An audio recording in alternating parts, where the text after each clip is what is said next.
இயேசு கிறிஸ்துவின் பரிசுத்த நாமத்தில் உங்களை அன்போடு வாழ்த்துகின்றேன்.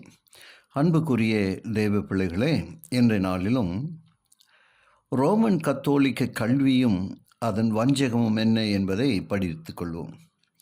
கிறிஸ்துவ உலகம் முழுவதிலும் புரொட்டஸ்டாண்ட் மார்க்கம் தடுக்க முடியாத எதிரியாக எண்ணப்பட்டிருந்தது.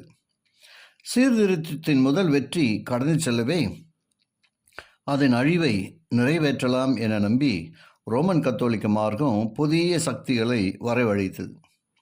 இந்த காலத்தில்தான் ரோமன் கத்தோலிக்க மார்க்கத்தின் மிக கொடுமைமிக்க, பழிநாணாத,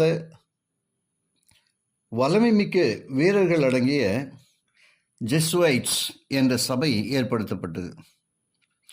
சகல விதமான உலக உறவுகளிலிருந்தும் வஞ்சனைகளிலிருந்தும் நீக்கப்பட்டு இயல்பான பற்றுக்கு செத்துப்போன அறிவும் மனசாட்சிக்கு முற்றிலுமாக மௌனப்படுத்தப்பட்ட அவர்கள் எந்த விதமான சட்டத்தையும் அறியாதவர்களாக, பிணைப்புகள் இல்லாதவர்களாக, அவர்களது அமைப்பு பற்றியும் அதன் வல்லமையை அதிகப்படுத்துவதையும் விட வேறு கடமை எதையும் அறியாதவர்களாகவே அவர்கள் இருந்தார்கள்.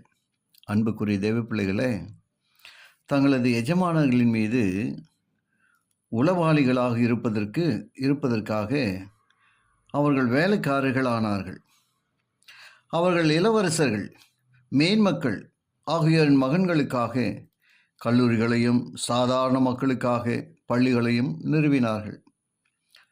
அதனால் புரொட்டஸ்டாண்ட் மார்க்கத்தினரின் பிள்ளைகள் போப்பு மார்க்கத்தின் சமய சடங்குகளை கடைபிடிக்கும்படி இழுத்து கொள்ளப்பட்டனர். டாம்பீகம் மிக்க வெளித்தோற்றங்கள் அனைத்தும், கத்தோலிக்க மார்க்க தொழுகையின் விளம்பரங்களை அனைத்தும் மனக்குழப்பத்தை உண்டு பண்ணி கண்களை கூசு செய்து மனதை அடிமைப்படுத்தும் வகையில் அமைக்கப்பட்டிருந்தன. அன்பான தேவ பிள்ளைகளே, இவ்வாறாக கண்களை கூச செய்து மனதை அடிமைப்படுத்தும் வகையில் அமைக்கப்பட்டிருந்தன.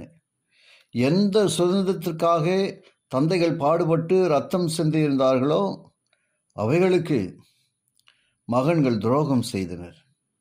விரைவில் இயேசு சபையினர் ஐரோப்பா எங்கும் பரவி அவள் எங்கெல்லாம் சென்றார்களோ அங்கெல்லாம் போப்பு மார்க்கத்தின் எழுப்புதல் பின்தொடர்ந்தது.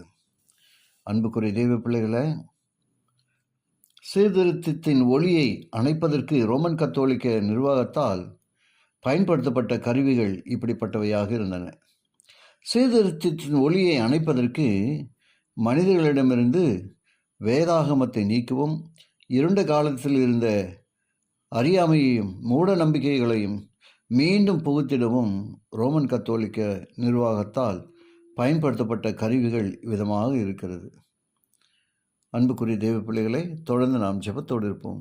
கர்த்தர் காரியங்கள் நமக்கு கற்றுத்தருவாராக. ஜெபிப்போம். கிருபையுள்ள நல்ல பிதாவை நமக்கு நன்றி சொல்கிறோம்.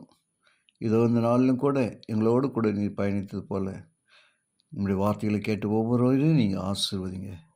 இயேசுவின் வழியாக ஜெபிக்கிறேன் நல்ல பிதாவே. ஆமென்.